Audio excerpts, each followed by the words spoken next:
Okay, so my simple scene that's starting to become made up of complex parts is starting to come together.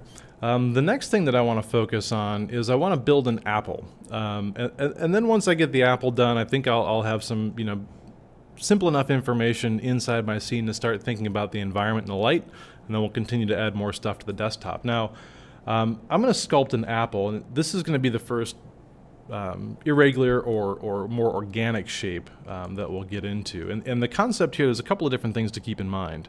I want to start to basically box model an apple, and the technique that I'm going to use is very similar to the technique that we use for the carrot and the snowman. And I'm going to get started with a cylinder, and that might seem like a strange shape to get started with the apple. But once I get the cylinder in place, I'm going to adjust the height. And I'm thinking in terms of what the rough shape of an apple would be, what the proportions of an apple would be. I'm just going to move that down a little bit closer so it's sitting right on the surface of the table. I'm going to go into display, and I'm going to change to look through a view that shows lines. So the minute that I see my lines, I can tell how much geometry is inside this object. And what I want to do is I want to reduce the segmentation of my object. I want to take it way down. So maybe I'll take it down to something like, oh, I don't know, 8. Okay, so I have fewer variables that I need to take into account here when I start sculpting this object, but I do need enough resolution vertically in this object to be able to create the profile shape of an apple. And so what I'll do is I'm going to bump up the height segmentation, and maybe I'll bump it up to, say, maybe 5 or 6. I'll go with 6 for now. And what I'm really paying close attention to is how much strata of information, how many layers of information are inside this model, that if I were to take these endpoints and start to sculpt them and push and pull them around, could I sculpt and create the profile shape of an apple? Let's see if I go into my doodle tool here, and if I'm to paint and I'm just trying to create the rough profile shape of just one side of the apple, of course, if I can kind of continue this around and create this sort of shape, and then with a stem up here, this is really kind of, what I'm looking at. So I'm really looking at that profile shape, and I'm making a decision about what kind of object I want to start off with so that I have just enough information. I can always add information to this model as needed, but the general rule when you start sculpting things or start box modeling things is that you want as few variables in the equation, but you still want enough flexibility or enough resolution in the object to create the details of the shape. So I think that this is a good starting place. With my cylinder, this will be the last time that I do this technique, but I'll copy it, I'll create a new document or a new project, and I'll paste my cylinder into this new scene. Now again, by default, I'm not looking at a display that shows lines, so I want to go to the display and change it to a line view, and I'll do a quick file save as, and I'll save this into my project folder, into my desk scene, and I'll call this Apple01. And so now I'll get to the task of starting to sculpt this, but before I do, there's something that I want to point out. There's something unique about a cylinder, and there's a couple of other objects that do it as well. And to demonstrate this point, I'm going to just create a cylinder here off to the side, and I'll kind of emulate the rough size and shape that I have. Now, this cylinder 1, I'll call this is my test object, my test cylinder. When I have that object selected, if I look down in the Attributes Manager, there's a tab here called Slice, there's a Slice tab. That's kind of interesting too, but I actually intended to look at caps. The caps object, whenever there's a caps tab, that's an indication of how this object is made inside Cinema 4D. So we have the cylindrical shape that wraps around the edges, and then we have two caps. We have a cap on the top and a cap on the bottom. And in fact, if we go into caps and we turn caps off, we can start to see right through the object. I'll turn caps back on because we do want them. I draw your attention to this because anytime an object has caps, if we were to make this object editable, it looks like it's all intact, and there's this polygon object now inside our object manager. But if I go into the direct select tool and I go into polygon mode and I select all of the polygons that make up the top of this object, if I lift these up, you can see that I can actually separate the cap from the cylindrical shape here. Now, That's just the unique way that this shape is made and it comes together. And we actually want this object to operate as one solid piece of geometry, one continuous mesh. Now, in order to do that, there are duplicate points here. So there's an edge point here. There's two overlapping edge points. What we need to do is we need to weld this object back together. And there's a real simple way to do this. I want to optimize this mesh. And what optimize is going to do, among other things, is it's going to take 2 points that exist very close together and it's going to weld them together. Now, you only have to do this when there's when you're sculpting an object and when an object is made up of caps. We want to weld those to the rest of the shape. And Cinema 4D is very particular about the way that objects can be selected at this point. If we're in the component mode, we either need to have everything selected, so I either need all the polygons or all of the points selected, or we need nothing selected. Because I want to affect the entire object and not just a selected area of the object, I either need to have I need to Command A to select all, or I just need to click off in the negative space here to make sure nothing is selected. And once I do that, I should be able to go to Mesh. I'm looking for Optimize. And when I choose Optimize, it runs a real quick optimization. And now you'll see that when I select the top polygons, and if I try to lift and move those, they're actually connected. So they've been welded together. So we've done a quick optimization to this mesh. Now, if we didn't do that, again, we have separate geometry, and once we start putting this thing inside of HyperNURBS, that's really going to affect the way this object looks. So let me review that process on our Apple object. So I have my Apple cylinder, or my soon-to-be Apple cylinder selected, and I'll just call this Apple while I'm at it. I'm going to select the object. I'm going to make it editable. Now I have nothing selected. I haven't selected any of the components. I'll go to Mesh, Commands, Optimize. Once I do that, now I know that any of those random endpoints have been welded together. Now the cylinder is one continuous mesh. Now my goal is to be able to roughly kind of sculpt this thing into an apple shape. And the technique that I'm going to use is I'm going to go into point mode, and I like to use loop selections when it comes to this. So I can find this by going to the select menu and looking for loop. There it is.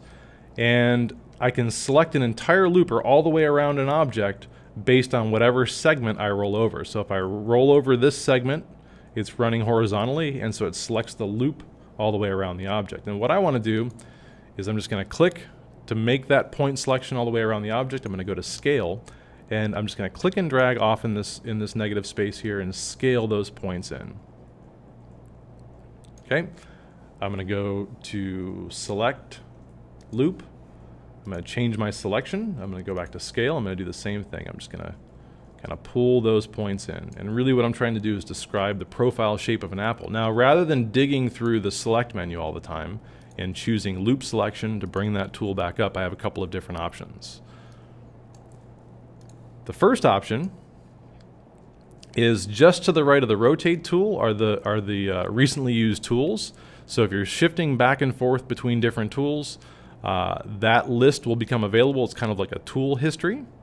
And so I can just switch back and forth in here between recently selected tools. Any palette inside Cinema 4D, if I click and hold on it, there's this little tab at the top. If I release over that tab, we can peel off that toolbar temporarily, and I could just keep this nested here. And so very quickly I could go back and forth between loop selection, scale, and very quickly just kind of create this scenario where I'm creating that, just jumping back and forth between the tools. Alternatively, there's a quick key combination that will bring up loop selection and many other things. If I go to the select menu and I look at loop, and I look way down here in the bottom left-hand corner, it'll tell me what the quick key combination is. And I can see all the way at the end, it says shortcut U title L. And whenever you see a two-key combination, what that means is if I press the U key on the keyboard, it brings up this menu.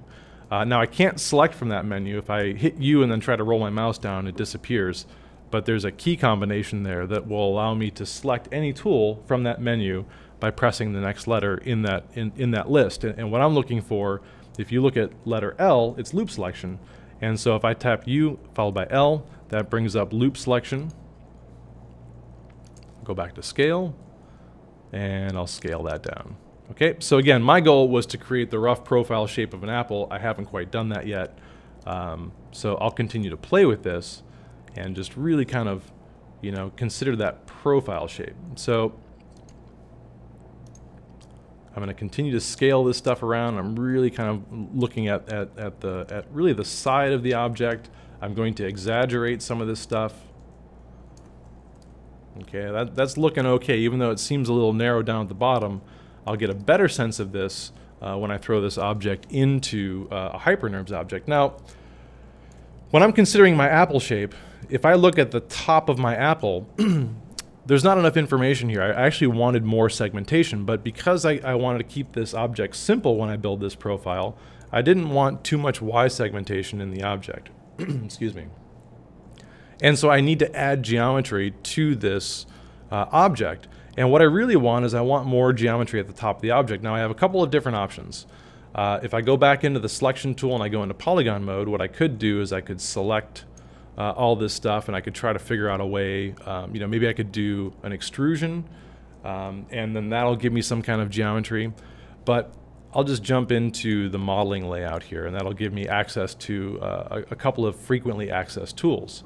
And what I'm going to look at is I have the extrusion tool, and we've looked at that before, and the way that extrusion works is if we roll our mouse out onto the right side here and we just do a quick extrusion just like we did with the arms of the snowman, I now have some more geometry. And I can work with this technique now of continuing to scale that, and I'll take the move tool, so rather than extruding it, I'll move it and I'll kind of press it back down into the apple. So I did a quick extrusion. That gave me some more geometry that I could work with. Again, I'll go to extrusion, I'll click and drag left or right, whichever way makes, you know, whichever way gets at what I'm trying to go for, and I'll just lift that up a little bit. I'll go to scale, and I'll scale that in. And now in this case, I'll go to the move tool and I'll kind of press that down. You can see that I'm starting to create that apple shape. Let me undo that. Command Z a few times and get back to my original shape. There's another way to do that. We've looked at the extrude tool, so if we select surfaces on our object, and we choose the extrude tool, and I click and drag left or right in the workspace, we're extruding. There's also the extrude inner, and the extrude inner works in a slightly different way in that it extrudes geometry, but it extrudes geometry parallel to the surface, the normal direction of the surface. So in other words, if I grab this extrude inner and I click and drag to the left, what you can see what we're doing is we're adding geometry, but we're adding it in line with the direction of the surface geometry. So I've just added more. I now have more geometry at the top of this apple, and now I can just take that and kind of click and drag and push that down. Okay, I'll do that again. I'll grab the inner extrude tool, I'll click and drag back to the left, and that will allow me then to kind of continue to push that apple down.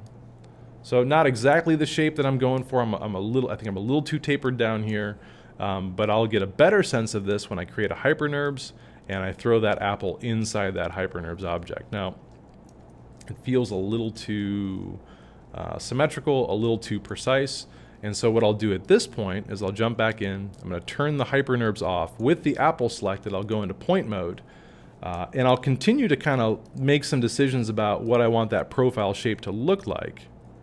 Okay, and then once I get it roughly where I want it, what I'll do is I'll just select a couple of points, and I'll make this a little bit more asymmetric by just moving some of these points around and pulling them out. So I'm just adding a little kind of deformation to this apple by grabbing a few points and kind of lifting it up so it's a little bit more irregular, a little bit more lopsided. And I'll turn that extrusion back on, and you can see now that I'm getting a little bit more of an irregular shape. Still feels a little smooth, and my profile's a little strange down at the bottom, and so I'll continue to tweak that by jumping back and forth between the loop tool. And again, this is one of the things that just kind of takes some finesse, you know, and trying, experimenting with different techniques, definitely referencing, you know, some apples. I think I kind of like the shape, but I think there's just too much going on down here. Let me just move a few things around. So I'll just continue to sculpt away at this and just kind of move these points up. I think that'll do the trick. I'll move this up. I got a little stray point down here in the center of my geometry. I'll just tuck that back up in, and that's probably going to be pretty good. I'm pretty satisfied, pretty happy with that. I'm not going to overdo this apple because the next thing I'm going to do is start to throw some materials or some textures into the equation. So I'm going to leave the modeling layout, and again, I changed the modeling layout by using this little drop-down menu in the top right-hand corner. Typically, we're looking through the standard view. That gives us control over the materials and the timeline. And I just jumped in and I started using the modeling layout, which is very helpful to get at some of those tools. Now, I'll go back into the standard layout. Of course, I can always go under Tools, or excuse me, go to Mesh, and then go to Create, and I can gain access to those same tools that I was playing with down here. Or of course, I could just make a note as to what the quick key is, and if I hit the M tool, that brings up some of the modeling function. So there's a lot of kind of hidden functionality inside Cinema 4D. But the next step, I want to save what I'm working on. I think I got a pretty good apple going here. I'll give that a quick save. I'm going to create a texture. I'm going to load. Instead of loading a color in the color channel, I'm going to make sure the color channel is selected. This time, I'm going to dig down by clicking on the ellipse. I'm going to go into my project folder, into my desk scene, into my textures folder, and I'll grab one of these red or green apple textures. I'll start with the red one. So again, I had the color channel selected. In the texture field, I clicked on the ellipse to go find the material that I want to load. And I now have a simple apple texture. I'll drag and drop that. In this case, I could drag it or drop it onto the HyperNURBS object. If I drag it onto the apple, I get pretty much the same results, and in fact, it's better to drag it on the geometry rather than the HyperNURBS with the generator because we'll get a little bit more control over the way that the material is flowing. Now you can see that I'm getting some tiling of the material. If I look at the material through the preview, I can see that I'm getting all this repeating pattern along the top of my apple object, and I definitely want to take care of that.